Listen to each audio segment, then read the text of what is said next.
അപ്പോൾ നമ്മൾ ഇന്നൊരു പുതിയ വീഡിയോ ആയിട്ട് വന്നിരിക്കുകയാണ്. അപ്പോൾ നമ്മുടെ കൂടെ ഇന്നൊരു ഗസ്റ്റ് ഉണ്ട്. ആള് എന്താണ്, എവിടെ നിന്നാണ്, ഇവിടെ എന്ത് ചെയ്യുന്നു, അതൊക്കെ നമ്മൾ വീഡിയോയ്ക്കകത്ത് പറയുന്നതാണ്. പിന്നെ ഇന്നത്തെ വീഡിയോയ്ക്ക് നമ്മൾ മെയിനായിട്ട് ഉദ്ദേശിക്കുന്നത് ഞങ്ങളിവിടെ പഠിക്കുന്ന കോഴ്സ്, അതിന്റെ സാധ്യതകൾ എന്തൊക്കെയാണ്, നാട്ടിൽ കൊണ്ട് വരാൻ ആഗ്രഹിക്കുന്നവർ നിങ്ങൾക്ക് ഏത് കോഴ്സുകൾ എടുത്താൽ നിങ്ങൾക്ക് ഇതാകും, ഫ്യൂച്ചർ നിങ്ങൾക്ക് ഇതാക്കാൻ പറ്റും, പിന്നെ അതിന്റെ സാധ്യതകളൊക്കെയാണ് ഇന്നത്തെ വീഡിയോയ്ക്കകത്ത് പറയുന്നത്. അപ്പോൾ നമുക്ക് പുതിയ വീഡിയോയിലേക്ക് പോകാം.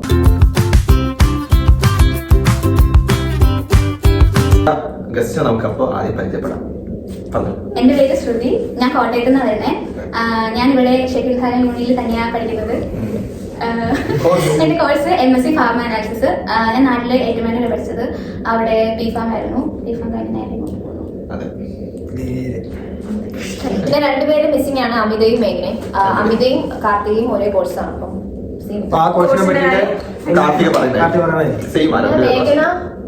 മേഘന ലോജിസ്റ്റിക്സ് ആയിരുന്നു. നാട്ടില് ബികോം. ഇവിടെ IBM ഇന്റർനാഷണൽ ബിസിനസ് മാനേജ്മെന്റ് ആണ് ഇവിടെ എടുത്തേക്കുന്നത്. വിത്ത് പ്ലേസ്മെന്റ് അല്ലേ? ഓക്കെ.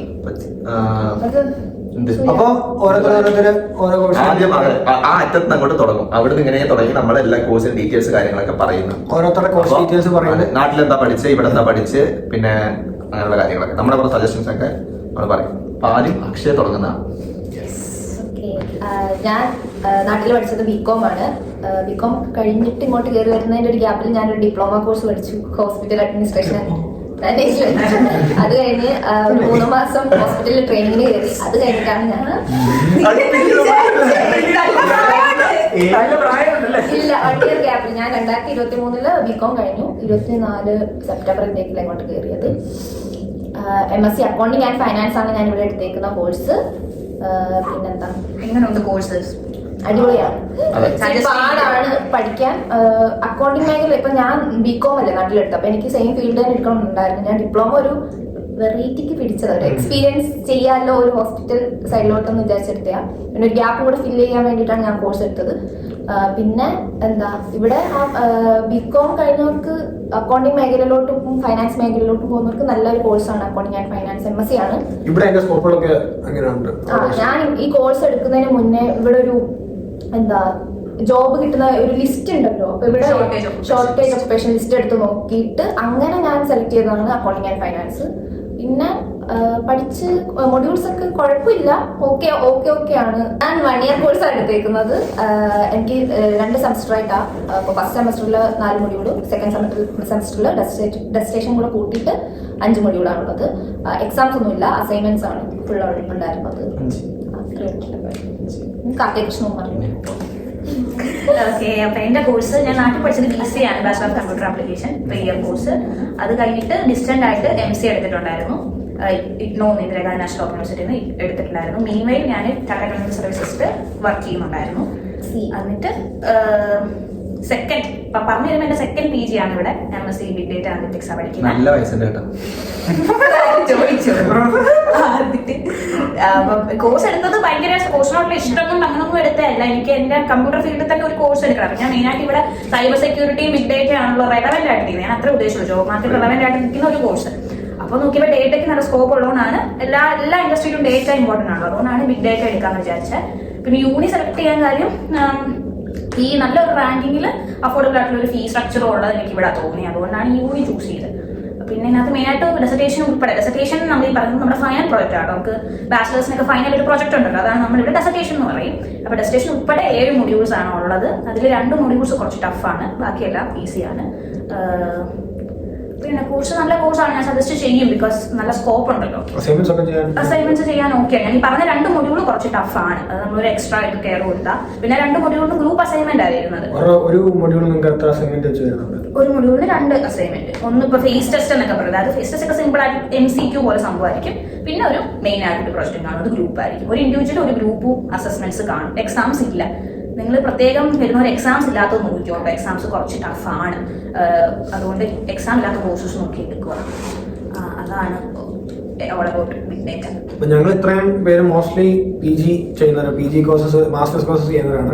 അതിന്റെ ഇടയ്ക്ക് നമുക്ക് ഒരു UG കോഴ്സുകാരനും കൂടെ ഉണ്ട്, ഒരു ബാച്ചിലർ നഴ്സിംഗ് കോഴ്സ് ചെയ്യുന്ന ഒരാളുണ്ട്, നമ്മൾ സ്വാതി. അപ്പൊ സ്വാതിയുടെ എക്സ്പീരിയൻസ് നമുക്ക് ചോദിച്ചിട്ടുണ്ട്. അപ്പൊ നമുക്കിവിടെ നേഴ്സ് ഉണ്ട്, നേഴ്സിംഗ് സ്റ്റുഡന്റ്. അപ്പം ഗൈസ്, ഞാൻ സ്വാതിയെ അറിയാമല്ലോ. ഞാനിവിടെ BSc നഴ്സിംഗ് ആണ് പഠിക്കുന്നത്, സ്പെസിഫിക്കലി അഡൾട്ട് നഴ്സിംഗ്. ഇവിടെ നമ്മുടെ നാട്ടിലത്തെ പോലെ നഴ്സിംഗ് ഒറ്റ ഫീൽഡ് ഒറ്റ ഒരു ഇതായിട്ടല്ല നടക്കുന്നത്. അഡൾട്ട് നഴ്സിംഗ് ഉണ്ട്, ചൈൽഡ് നഴ്സിംഗ് ഉണ്ട്, മെന്റൽ ഹെൽത്ത് നഴ്സിംഗ് ഉണ്ട്, മിഡ് വൈഫ് ഉണ്ട്, അങ്ങനെ പല പല കാറ്റഗറൈസ് ചെയ്തേക്കുവാണ്. അപ്പം ഞാൻ നാട്ടിലായിരുന്നു, ഞാൻ പറഞ്ഞിരുന്നത് ഞാൻ ഒമാനിലായിരുന്നു. ഞാൻ അവിടെ 12th കഴിഞ്ഞിട്ട് നേരെ ഇങ്ങോട്ട് വരുമായിരുന്നു. അപ്പം എൻ്റെ കോഴ്സിനെ പറ്റി പറയുകയാണെങ്കിൽ ഇവിടെ ഒരു പ്ലേസ് കിട്ടാൻ എനിക്ക് പാടാണ് കേട്ടല്ലോ.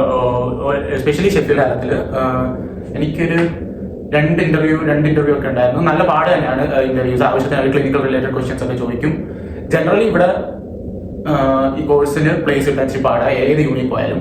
പിന്നെ ചില യൂണിറ്റ് ഉണ്ട് നിങ്ങൾക്ക് ഭയങ്കര ഈസിയാണ്, ഇന്റർവ്യൂവിൽ ചിലപ്പോൾ നടക്കില്ല, പക്ഷെ അവിടുത്തെ quality of education university ranking ഒക്കെ അനുസരിച്ച്. പക്ഷെ ഇപ്പം ഞാൻ പറയല്ലോ, ഈ ഏത് യൂണിറ്റ് എടുത്താൽ നിങ്ങൾ എസ്പെഷ്യലി നഴ്സിംഗ് റാങ്കിങ് നോക്കിയിട്ട് വലിയ ഒരു ഇതില്ല കേട്ടോ, കാര്യമില്ല. എന്താണെന്ന് വെച്ച് കഴിഞ്ഞാൽ ഇവിടുത്തെ നഴ്സിംഗ് കോഴ്സ് എങ്ങനെയാണ് വിലയിരുത്തുന്നത് വെച്ചാൽ നിങ്ങൾക്ക് പ്ലേസ്മെന്റ് തരുന്നുണ്ടോ. നിങ്ങൾക്ക് ആ പ്ലേസ്മെന്റ്സ് നിങ്ങൾ 2300 hours NHS കംപ്ലീറ്റ് ചെയ്തിരിക്കണം. പ്ലേസ്മെന്റിൽ നിങ്ങൾക്ക് ഇവിടെ രജിസ്ട്രേഷൻ കിട്ടണമെങ്കിൽ. അപ്പൊ എല്ലാ നഴ്സിംഗ് മാത്രമല്ല, ഫിസിയോതെറാപ്പി ഉണ്ട്, ഓക്യുപേഷൻ തെറാപ്പിസ്റ്റ് ഉണ്ട്. ഇങ്ങനെ ഒരു വൈൽഡ് ഫീൽഡാണ് ഈ ഒരു മെഡിക്കൽ ഇതിൽ വരുന്നത്. ഡോക്ടേഴ്സ് മാറ്റി വെക്കുകയാണെങ്കിൽ.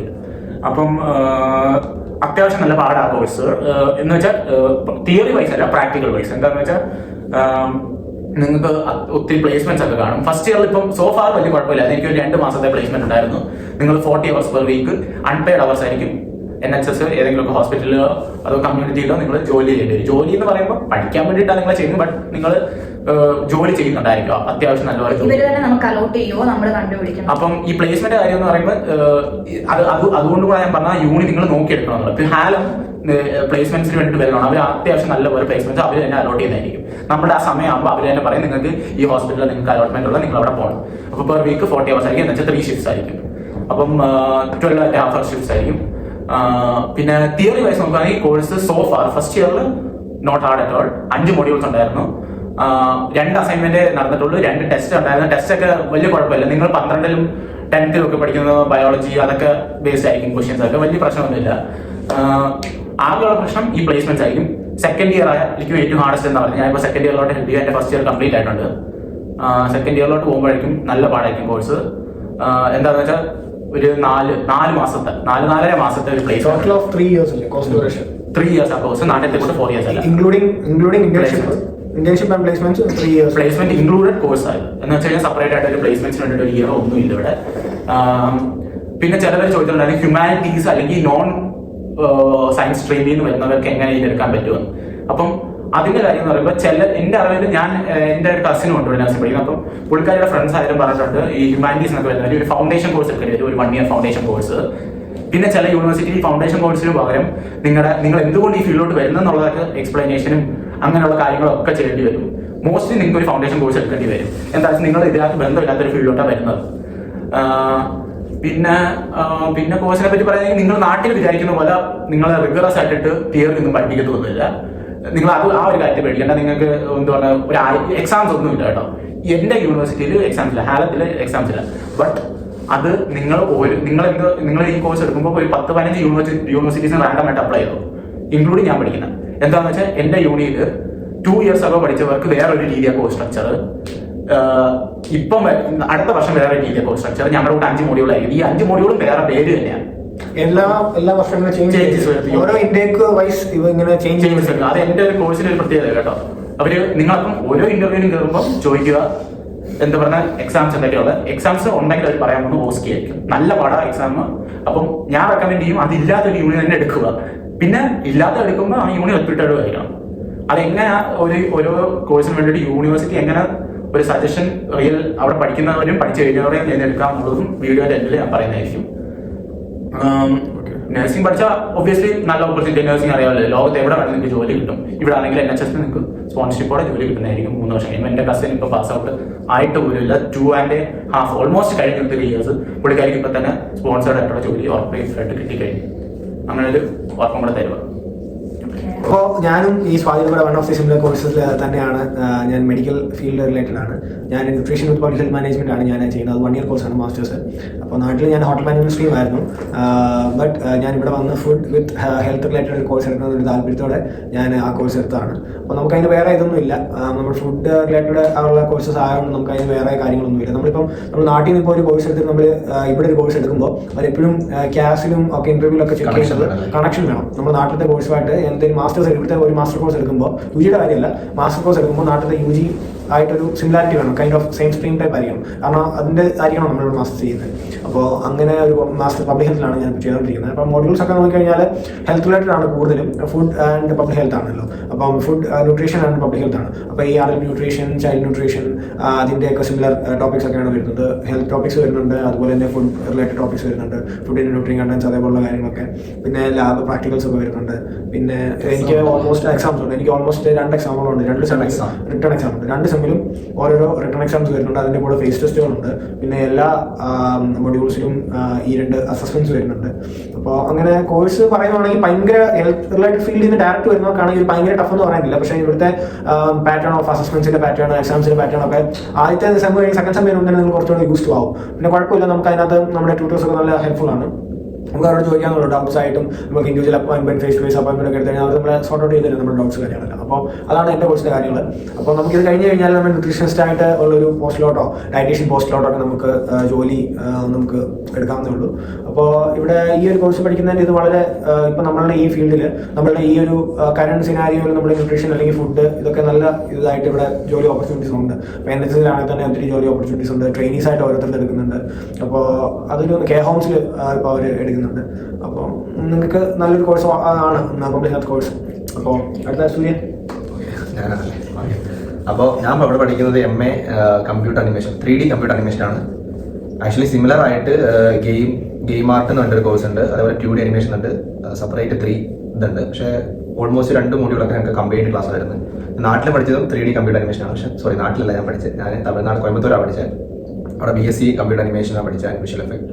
അപ്പോൾ എൻ്റെ കോഴ്സിനെ പറ്റി പറയുകയാണെങ്കിൽ ഇതിന് എല്ലാത്തിനേക്കാളും കുറച്ച് ഡിഫറൻസ് ഉണ്ട്. എന്താണെന്ന് വെച്ച് കഴിഞ്ഞാൽ ഇവർക്ക് കൂടുതലും അസൈൻമെന്റ് കാര്യങ്ങളൊക്കെയാണ് ആക്ച്വലി വരുന്നത്, PDF ഫോർമാറ്റിൽ സബ്മിറ്റ് ചെയ്യുന്നത്. പക്ഷേ എനിക്ക് വരുന്നത് വീഡിയോ ഫോർമാറ്റിൽ സബ്മിറ്റ് ചെയ്യാൻ, PDF തന്നെ ഫോട്ടോ, ലൈക്ക് ഫുള്ള് നമ്മുടെ സ്കിൽ ബേസ്ഡ് കോഴ്സ് ആയതുകൊണ്ട് എനിക്കിപ്പോൾ എൻ്റെ കോഴ്സിൽ ഒരു അസൈൻമെന്റ് കാര്യമുള്ളൂ, നമുക്ക് റിട്ടേൺ ആയിട്ടുണ്ടായിരുന്നു. ബാക്കിയെല്ലാം വീഡിയോ ഫോർമാറ്റിലും കാര്യങ്ങളും സബ്മിറ്റ് ചെയ്യാനാണ്. അപ്പോൾ എനിക്കും 5 മോഡ്യൂളാണുള്ളത്. അപ്പോൾ 5 മോഡ്യൂളിൽ ഒരു അസൈൻമെന്റ്, ബാക്കിയെല്ലാം ഞാൻ വീഡിയോ ഫോർമാറ്റിലാണ് സബ്മിറ്റ് ചെയ്ത്. നമുക്ക് ഒരുപാട് എഴുതാനോ കാര്യമൊന്നുമില്ല, റിട്ടേൺ എക്സാമോ കാര്യങ്ങളൊന്നും എനിക്കില്ല. പിന്നെ എൻ്റെ കോഴ്സ് എടുക്കാനായിട്ട് വരുന്ന ആൾക്കാരാണെങ്കിൽ കൂടുതൽ നാട്ടിൽ തന്നെ നമ്മുടെ സ്വന്തമായിട്ട് സ്കില്ല് ഡെവലപ്പ് ചെയ്തിട്ട് വരിക. ഇവിടെ വന്നിട്ട് ഡെവലപ്പ് ചെയ്യാൻ നോക്കിക്കഴിഞ്ഞാൽ ഒന്നും നടക്കില്ല. നിങ്ങൾക്ക് ഇതിന് ഫ്യൂച്ചറിൽ നിങ്ങൾക്ക് കരിയർ ഓപ്പർച്യൂണിറ്റീസ് കിട്ടണമെങ്കിൽ തന്നെ നിങ്ങൾ നാട്ടിൽ തന്നെ ഓൾറെഡി സ്കിൽഡ് ആയിരിക്കണം. അപ്പോൾ ഇവർ എക്സ്പെക്ട് ചെയ്യുന്ന രീതിയിൽ നിങ്ങൾ നിങ്ങളുടെ സ്കില്ല് ഡെവലപ്പ് ചെയ്ത് വെച്ചിരിക്കണം. അപ്പോൾ എൻ്റെ ഫീൽഡിൽ പോകുന്ന ആൾക്കാർക്ക് അറിയായിരിക്കും, അവർ ടോട്ടലി സ്കിൽ ബേസ് നോക്കിയിട്ട് എടുക്കുന്നത്. ഫുള്ള് നമ്മുടെ ബേസ്ഡ് ഓൺ സ്കില്ലാണ്. പിന്നെ പോർട്ട്ഫോളിയോ കാര്യങ്ങളൊക്കെ പക്കയായിരിക്കണം. അവർക്ക് അത്രയും ആവശ്യമുണ്ടെന്ന് തോന്നിക്കഴിഞ്ഞാൽ മാത്രമേ നിങ്ങൾ എടുക്കുകയുള്ളൂ. കാരണം ഇവിടെ ഓപ്പർച്യൂണിറ്റീസ് നിറയെ ഉണ്ട്. നാട്ടിൽ വെച്ച് നോക്കുമ്പോൾ ഏറ്റവും കൂടുതൽ പുറത്ത് അബ്രോഡാണ് ഉള്ളത്. അബ്രോഡ്, UK, US എല്ലാവരെയും നല്ലപോലെ ഓപ്പർച്യൂണിറ്റീസ് ഉണ്ട്. പക്ഷെ നിങ്ങൾ സ്കിൽഡ് ആയിരിക്കണം, അതാണ് മെയിൻ കാര്യം. അപ്പോൾ അത്ര എൻ്റെ കോഴ്സിനെ പറ്റി പറയാനുള്ളൂ. ഞാൻ അടുത്ത് വിടും. ബയോമെഡിക്കൽ അല്ലേ? Bio pharma. എൻ്റെ കോഴ്സ് MSc ഫാർമ അനാലിസിസ് ആണ്. ഞാൻ ഓൾറെഡി പറഞ്ഞിരുന്നു, നാട്ടിൽ ബിഫാം കഴിഞ്ഞിട്ടാണ് വന്നത്. അപ്പോൾ MSc ഫാർമ അനാലിസിസ് എന്ന് പറയുമ്പോൾ നമ്മൾ ക്ലിനിക്കൽ റിലേറ്റഡ് അല്ല നമ്മൾ പോകുന്നത്, നമ്മൾ ഇൻഡസ്ട്രി റിലേറ്റഡ് ആയിട്ടുള്ള ജോബൊക്കെയാണ് നമുക്ക് സ്കോപ്പ് ഉള്ളത്. നമുക്കൊരു കെമിസ്റ്റ് ആയിട്ട്, റിസർച്ച് സയൻറ്റിസ്റ്റ് ആയിട്ടൊക്കെ വർക്ക് ചെയ്യാൻ വേണ്ടി പറ്റും. അതൊക്കെയാണ് എൻ്റെ സ്കോപ്പ്. പിന്നെ ഇവിടുത്തെ മൊഡ്യൂൾ എന്ന് വെച്ച് കഴിഞ്ഞാൽ 8 മൊഡ്യൂളാണ് ഉള്ളത്. അതിൽ 1 പ്രോജക്റ്റ്, ഡിസർട്ടേഷൻ. പിന്നെ നമുക്ക് 2 എലക്ടീവ് സബ്ജക്റ്റ് ഉണ്ട്. നമുക്ക് ഓരോ സെമ്മിലും 2 സബ്ജക്റ്റ് തരും. പിന്നെ നമുക്ക് ഒരെണ്ണം ചൂസ് ചെയ്യാം, നമുക്ക് ഇഷ്ടമുള്ളത്. അത് നമുക്ക് ഏത് ഫീൽഡിലേക്ക് പോകേണ്ടതിനനുസരിച്ച് നമുക്ക് ചെയ്യാം. ഞാൻ ഫോറൻസിക് ആയിരുന്നു എടുത്തത്. പിന്നെ ബയോഫാം എന്ന് പറഞ്ഞൊരു സബ്ജക്റ്റ് ആയിരുന്നു എടുത്തത്. അപ്പോൾ നമുക്ക് ഇഷ്ടമുള്ള അനുസരിച്ച് അങ്ങനെ പോകാം. പിന്നെ ടോട്ടൽ വരുന്നത് 8 കോഴ്സാണ് വന്നു. 2 എലക്ടീവ്സ്, 1 പ്രോജക്റ്റ്. പിന്നെ ബാക്കിയുള്ളതെല്ലാം അല്ലാണ്ടുള്ള സബ്ജക്റ്റുകൾ. അതിൽ എക്സാം വരുന്നത് മൊത്തം 4 എക്സാം വരുന്നുണ്ട്. ഫസ്റ്റ് സെമ്മിൽ റിട്ടേൺ എക്സാം. അത് നമുക്ക് ഓപ്പൺ ബുക്ക് ഒന്നുമല്ല, അല്ലാതെ തന്നെയാണ്. പിന്നെ എക്സാം എന്ന് പറയുമ്പോൾ വേറെ ഒരു ഡിഫറെന്റ് ആയിട്ടുള്ള ഒരു സംഭവം ഞങ്ങളുടെ എന്ന് വെച്ച് കഴിഞ്ഞാൽ ഞങ്ങൾക്ക് ഒരു ജേർണൽ നമുക്ക് എക്സാമിന് തന്നിട്ട് അതിൽ നിന്ന് ക്വസ്റ്റ്യൻസ് തരും. അപ്പോൾ നമ്മൾ ജേർണൽ ഒന്ന് വായിച്ചിട്ട് അതിൽ നിന്ന് വേണം നമ്മൾ ആൻസർ ചെയ്യാൻ വേണ്ടിയിട്ട്. അപ്പോൾ നമുക്ക് കുറച്ച് പാടാണ് പേപ്പർ വായിച്ചിട്ട് നമ്മൾ അപ്പോൾ വായിച്ച് നമുക്ക് അപ്പോൾ ആ പേപ്പർ അത്രയും വായിച്ച് നമുക്ക് ആ സ്കിൽ ഉണ്ടെങ്കിൽ നമുക്ക് പെട്ടെന്ന് അത് എഴുതിയെടുക്കാൻ പറ്റുള്ളൂ. ആ മൊഡ്യൂളിന് ഒത്തിരി ആൾക്കാർ ഫെയിൽ ആയിട്ടുണ്ടായിരുന്നു. അപ്പോൾ അതൊരു ഡിഫറെന്റ് ആയിട്ടുള്ള ഫസ്റ്റ് സെമ്മിൽ നമുക്ക് അങ്ങനെ ഉണ്ടായിരുന്നു. ഒരു തവണ നമുക്ക് റീ എഴുതാൻ പറ്റും. പക്ഷെ അത് കഴിഞ്ഞ് പോയി കഴിഞ്ഞാൽ നമുക്ക് സ്റ്റുഡൻസ് എക്സ്റ്റെൻഡ് ചെയ്യേണ്ടി വരും. അത് ഡിപ്പെൻസ് ഓൺ എക്സാം ആയതുകൊണ്ട്. പക്ഷെ നമുക്ക് അസൈൻമെന്റിന് ഫെയിൽ ആയി കഴിഞ്ഞ് കഴിഞ്ഞാൽ നമുക്ക് അങ്ങനത്തെ പ്രശ്നം വരില്ല. നമുക്ക് റീസബ്മിഷൻ പെട്ടെന്ന് ചെയ്യാൻ പറ്റും. പക്ഷെ എക്സാം വന്നു കഴിഞ്ഞാൽ നമുക്ക് പോയി കഴിഞ്ഞാൽ നമുക്ക് വീണ്ടും ചിലപ്പോൾ നമുക്ക് സ്റ്റുഡൻസ് എക്സ്റ്റെൻഡ് ചെയ്തൊക്കെ നിൽക്കേണ്ടി വരും. നമ്മുടെ എക്സാം നമ്മൾ നോർമൽ പോയി കഴിഞ്ഞാൽ ഒന്നും എഴുതാനുള്ള അതിലും പോയി കഴിഞ്ഞാലാണ് നല്ല ഡിഫിക്കൽട്ട് ആയിട്ടുണ്ടായിരുന്നു. അപ്പോൾ ഒരുപാട് പേര് അതിന് ഫെയിൽ ആയിട്ടുണ്ട്. നമ്മുടെ സീനിയേഴ്സ് ഒക്കെ ഒരുപാട് പേര് ഫെയിൽ ആയിട്ടുള്ളത് നമുക്കറിയാം. അപ്പം അങ്ങനെ പോയി കഴിഞ്ഞാൽ ഇച്ചിരി പാടാണ്. ഇപ്പോഴത്തെ റൂൾസ് ഒക്കെ വെച്ച് നമുക്ക് PSW അത് അഫക്ട് ചെയ്യും. പിന്നെ ആ കോഴ്സ് ഈ വരുന്ന വർഷം മുതൽ ആ ഒരു മൊഡ്യൂൾ മാറ്റുന്നെന്ന് തീരുമാനിച്ചിട്ടുണ്ട്. ബാക്കി ഡീറ്റെയിൽസ് നമുക്കറിയില്ല. പക്ഷെ മാറ്റുന്നെന്ന് പറഞ്ഞാൽ മാറ്റുവാണെങ്കിൽ ഇത് ഈസി ആയിരിക്കും. ഞാൻ ലാസ്റ്റ് പറയാൻ എന്ന് പറഞ്ഞ ഒരു കാര്യം, എങ്ങനെ നിങ്ങൾക്ക് ഓരോ യൂണിവേഴ്സിറ്റിയിൽ വിശ്വസിച്ച് പോകാം, അല്ലെങ്കിൽ നല്ല യൂണിവേഴ്സിറ്റിയാ എന്താ പ്രോപ്പറായിട്ട് നിങ്ങൾക്ക് പ്ലേസ്മെന്റ്സ് വരും. എന്റെ നഴ്സിംഗ് ഫീൽഡ് വഴി പോകുന്നവർക്കുള്ളത് പറയാം, അല്ലാതെ പോകുന്നവർക്ക് ഞാൻ പറയാം. ഒന്ന്, നിങ്ങൾക്ക് നിങ്ങളുടെ ഏജൻസി ഇപ്പോൾ സാന്റമോണിക്ക അല്ലെങ്കിൽ ഏതെങ്കിലും ഒരു ഏജൻസിയാണ് നിങ്ങൾ ചൂസ് ചെയ്യുന്നുണ്ടെങ്കിൽ നിങ്ങൾക്ക് അവരുടെ അടുത്ത് ചോദിക്കാം, അവിടെ പഠിച്ച് ഇറങ്ങിയ സ്റ്റുഡൻസിന്റെ നമ്പർ തരാമോ, ഇങ്ങനെ എന്തെങ്കിലും ചോദിക്കാം. ഇത് കൂടാതെ നിങ്ങൾക്ക് റെഡിറ്റ് എന്ന് പറയുന്ന ഒരു സൈറ്റ് ഉണ്ട്. ഈ സൈറ്റ് നിങ്ങൾ ഗൂഗിളിൽ ജസ്റ്റ് അടിക്കുക, PC നഴ്സിംഗ് അലർട്ട് റെഡിറ്റ്, ഇങ്ങനെ ഒന്ന് അടിക്കുകയാണെങ്കിൽ തന്നെ നിങ്ങൾ കുറെ പോസ്റ്റുകൾ കിട്ടും, ലോഡ്സ് ഓഫ് പോസ്റ്റ്. അപ്പോൾ അതിനകത്ത് പ്രീവിയസ് ആയിട്ട് ഡിഫറെന്റ് യൂണിറ്റ്സിൽ നിന്ന് പഠിച്ചിറങ്ങിയവരുടെ ഒത്തിരി കമന്റ്സ് ആണ്, എങ്ങനെ നല്ലതായിരുന്നു ചീത്തയായിരുന്നു അല്ലയോ. ഇപ്പൊ Sheffield Haaland university BSc nursing adult അടിക്കുമ്പോൾ തന്നെ ഒത്തിരി നഴ്സിംഗ് റിലേറ്റഡ് പോസ്റ്റ്സ് നിങ്ങൾക്ക് എടുത്ത് കാണാം. അപ്പൊ അവരതിനകത്ത് പറയുന്നതായിരിക്കും, ഓക്കെ ഈ യൂണി നല്ലതാ, അതുകൊണ്ട് ഇതെടുക്കാം നിങ്ങൾക്ക് വേണമെങ്കിൽ. ചിലവർ പറയുന്നുണ്ട് ചില യൂണിസ് കൊള്ളുമില്ല, പോകരുത്. അപ്പം റെഡിറ്റ് ഒരു റിലയബിൾ സോഴ്സ് ആയിട്ട് ഞാൻ പറയുന്നത് എന്താണെന്ന് വെച്ചാൽ റിയൽ ലൈഫിൽ അവർ റിയൽ ആൾക്കാർ റിപ്ലൈ ചെയ്യുന്നതായിരിക്കും. നിങ്ങൾക്ക് വേണമെങ്കിൽ അതിനകത്ത് പോസ്റ്റുകൾ കിട്ടാം. അപ്പം അവർ നിങ്ങൾക്ക് ഡയറക്റ്റായിട്ട് റിപ്ലൈ ചെയ്ത് തരും, നല്ല യൂണി അല്ലെങ്കിൽ കോഴ്സ് എങ്ങനെയുണ്ട്, എല്ലാ ടൈപ്പ് ക്വസ്റ്റൻസ്. ഇവിടുത്തെ ബ്രിക്സ് ഒക്കെ ആയിരിക്കും മോസ്റ്റ്ലി റിപ്ലൈ ചെയ്യുന്നത്. ചിലപ്പോൾ ചില ഇന്ത്യൻസിനും ഫ്രണ്ട്സിനും നിങ്ങൾക്ക് അതിനകത്ത് ഉണ്ടാക്കാം. അപ്പം അത് ഞാൻ അതും കൂടെ ആഡ് ചെയ്യണമെന്ന് തോന്നി. അപ്പൊ നിങ്ങളിപ്പോൾ കുറെ യൂണിവേഴ്സിറ്റീസിനെ കുറിച്ച് ചോദിച്ചിട്ട് ഞാൻ പറഞ്ഞ പോലെ അത് നിങ്ങൾക്ക് റെഡിറ്റിൽ നോക്കാവുന്നതാണ്. അവിടെ കുറെ കമന്റ്സ് നിങ്ങൾക്ക് വരും, എങ്ങനെ ആ സിറ്റി എങ്ങനെ എല്ലാം നിങ്ങൾക്ക് ആ ഒരു സൈറ്റ് നോക്കുകയാണെങ്കിൽ നല്ല രീതിയിൽ നിങ്ങൾക്ക് അറിയാൻ പറ്റും. റിയൽ ആൾക്കാരായിരിക്കും പറയുന്നത്. നിങ്ങൾക്ക് ചിലവർ ലൈവായിട്ട് റിപ്ലൈ തരും, നിങ്ങൾക്ക് അവരുമായിട്ട് കൂട്ടുപോകാം, കുറെ പേര് മീറ്റ് ചെയ്യാം. നിങ്ങൾ പറഞ്ഞ കോഴ്സ് ഏതെങ്കിലും എടുത്ത് ആരെങ്കിലും എടുക്കാൻ ഉദ്ദേശിക്കുന്നുണ്ടെങ്കിൽ ഞങ്ങൾക്ക് പേഴ്സണലായിട്ട് എല്ലാവരുടെയും പേരും കോഴ്സും ഇൻസ്റ്റാഗ്രാമിൽ താഴെ ഡിസ്ക്രിപ്ഷൻ ബോക്സിൽ ഇടുന്നതായിരിക്കും. അപ്പൊ നിങ്ങൾക്ക് അത് വേണമെങ്കിൽ നിങ്ങൾക്ക് ഞങ്ങളുടെ ചോദിക്കാവുന്നതാണ്. പിന്നെ കുറെ പേര് കമന്റിൽ യൂണിവേഴ്സിറ്റി ഇതുപോലെ തന്നെ കോഴ്സ് കാര്യങ്ങളൊക്കെ ചോദിക്കുന്നുണ്ട്. അപ്പോൾ ജനറൽ ആയിട്ട് പറയാനുള്ളത്, നിങ്ങൾ മോസ്റ്റ്ലി സെർച്ച് ചെയ്യുക, യൂട്യൂബ് ആണെങ്കിലും ഏതാ സോഴ്സ് പറഞ്ഞ എഡിറ്റ് ആണെങ്കിലും അങ്ങനെ നിങ്ങൾക്ക് അവൈലബിൾ ആയിട്ടുള്ള സോഴ്സിൽ നിങ്ങൾ സെർച്ച് ചെയ്യാം. പിന്നെ അറിയുന്ന കണക്ഷൻ, ഇപ്പോൾ ഞങ്ങൾക്ക് തന്നെ കുറെ ഇൻക്വയറി വരാറുണ്ട്. ഞങ്ങൾക്ക് അറിയാണെങ്കിൽ ഞങ്ങൾ അതിനെ കണക്ട് ചെയ്ത് തരുന്നതായിരിക്കും. അപ്പൊ നിങ്ങൾ പറയുന്ന കോഴ്സോ യൂണിവേഴ്സിറ്റി ഒക്കെ ആണെങ്കിൽ. അപ്പോൾ അതാണ് ജനറൽ ആയിട്ട് ഒന്ന് പറയാനുള്ളത്. കാരണം കുറെ ആൾക്കാർ ഇന്ന കോഴ്സ് ഇന്ന യൂണിവേഴ്സിറ്റി എങ്ങനെയാണ് അങ്ങനെ ചോദിച്ച് ഞങ്ങൾക്ക് DMs വരാറുണ്ട്. അപ്പോൾ എല്ലാ കോളേജും കോഴ്സും നമുക്കങ്ങനെ അറിയില്ല. കാരണം നമ്മൾ ഈ ഒരു സർക്കിൾ ആയതുകൊണ്ട് നമുക്ക് ഈ ഷെഫീൽഡിന്റെ അടുത്തുള്ള കുറച്ച് അത്യാവശ്യം അറിയാന്നുള്ളതല്ലാതെ നമുക്ക് അധികം അങ്ങോട്ടൊന്നും അറിയില്ല. പിന്നെ കോഴ്സിന്റെ കാര്യത്തിലായി തന്നെ ഞങ്ങളുടെ ഫ്രണ്ട് സർക്കിൾ ആരെങ്കിലും സെയിം കോഴ്സ് ആണെങ്കിൽ നമ്മൾ അവരായിട്ട് കണക്ട് ചെയ്ത് തരും. അല്ലെങ്കിൽ ചോദിച്ചിട്ടല്ല ഞങ്ങൾ പറഞ്ഞുതരാം. പക്ഷെ നിങ്ങൾ ഡയറക്റ്റ് ആയിട്ട് ഈ യൂണിവേഴ്സിറ്റി ഈ കോഴ്സ് നല്ലതാണെന്ന് വെച്ചാൽ ഞങ്ങൾക്ക്. ബട്ട് ഇപ്പോൾ ഒബ്വിയസ്ലി ഞാൻ ഒത്തിരി യൂണിവേഴ്സിറ്റി അപ്ലൈ എനിക്ക് അറിയാമെങ്കിൽ ഞാൻ ഒബ്വിയസ്ലി പറഞ്ഞുതരാം. അല്ലെങ്കിൽ ഇവിടുത്തെ ആർക്കെങ്കിലും അറിയാമെങ്കിൽ അവർ പറഞ്ഞുതരായിരിക്കും. ഞങ്ങൾക്ക് അറിയാവുന്ന ആൾക്കാരുമായിട്ട് ബന്ധപ്പെട്ട് ഞങ്ങൾ പറഞ്ഞുതരായിരിക്കും. അപ്പോൾ ഇതോടുകൂടി ഞങ്ങളുടെ വീഡിയോ ഞങ്ങളുടെ കോഴ്സിനെ കുറിച്ചുള്ള ഒരു ചെറിയ വീഡിയോ ഞങ്ങളുടെ അപ്പോൾ പുതിയ വീഡിയോ ആയിട്ട് കാണുന്നവരേക്കും ബൈ.